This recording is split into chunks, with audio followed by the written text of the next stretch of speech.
hours of being bent over the laptop. The sight of her still made Griffin's heart beat faster. "Hey." Jorie patted over on bare feet.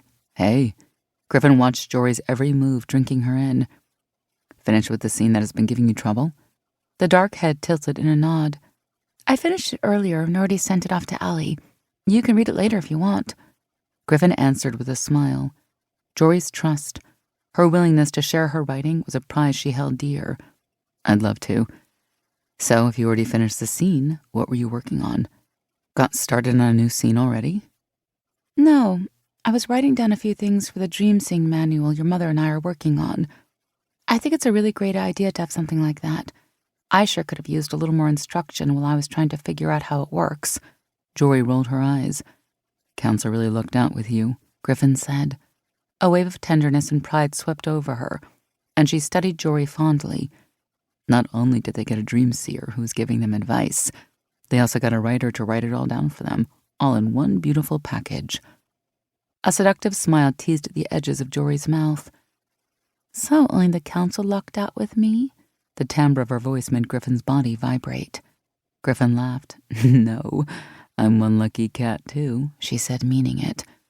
"I never thought I'd find a woman who can give me the space I need as a pouvoir and the closeness my Kasari side craves." "That's easy since you give me the same things." Jorie's gaze rested on Griffin, warm like a touch. "Who would have thought? My perfect mate is a human. The great hunter really has a weird sense of humor.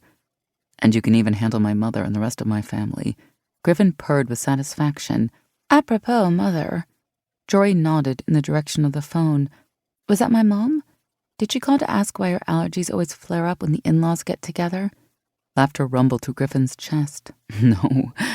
She's been so accepting of us that I think it's only fair to give her some time before we tell her why one turkey won't be enough when she invites my folks over for Thanksgiving. Leigh called and says hi."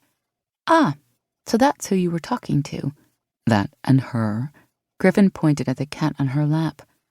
"I've been trying to teach her to keep her claws to herself when she needs my leg, but so far, she's not a quick learner.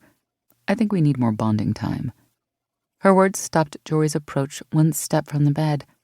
"Okay, then I'll go back to my writing. I wouldn't want to interrupt your feline bonding time." She winked at Griffin. "Oh, no." Griffin reached out one of her long arms, grabbed Jorie's belt loop and pulled. Jorie landed on the bed next to her. The bouncing of the bed annoyed the tricolored cat on Griffin's lap. Emmy stood, hopped down, and stalked out of the room. "Ow!" Griffin pretended to sulk.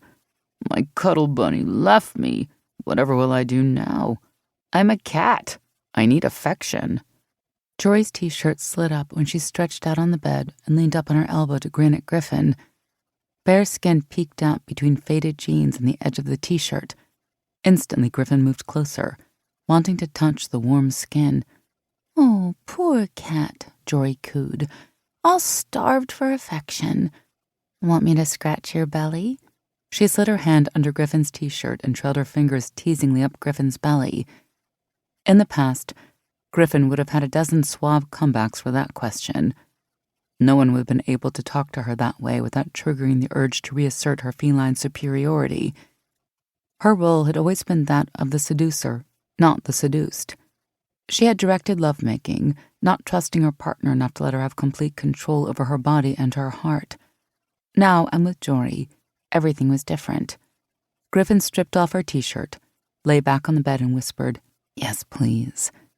Jorie moved down and planted a soft kiss over Griffin's navel, making her chuckle, then purr. "Then let's see how quick a learner you are." She stopped Griffin's hands from sliding under her own t-shirt.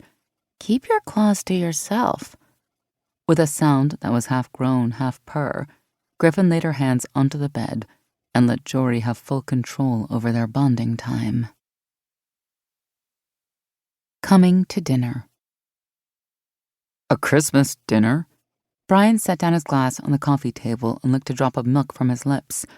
"You know we don't celebrate Christmas, so why would we start now?" Griffin stared down at him and at Gus, who was leaning back on the couch and hadn't yet offered an opinion. "Because I'm inviting you to celebrate Christmas with Jorie and me." "Ah," her father waved a negligent hand. "Christmas is a stupid human tradition. Invite us over some other time." A flare of anger made Griffin's skin